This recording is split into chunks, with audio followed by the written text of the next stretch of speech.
কিন্তু আল্লাহর নবী সাল্লাল্লাহু আলাইহি সাল্লামে হাদিসত কৈছে আৰু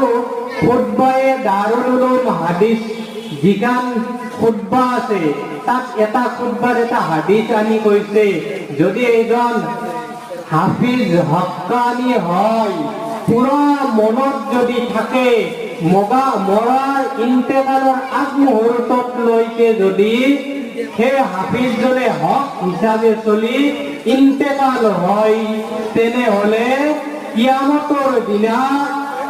সেই পৰিয়ালৰ ওয়াজাবাত লাহু শব্দ এটা কৈ গৈছে যিবিলাক মানুহক জাহান্নামৰ চাৰ্টিফিকেট দিয়া হ'ব সেই পৰিয়ালত যদি এজন হাফিজ থাকে তেনেহলে এই হাফিজজনে সুপারিশ কৰি 10 জন মানুহ জাহান্নামৰ পৰা জান্নাত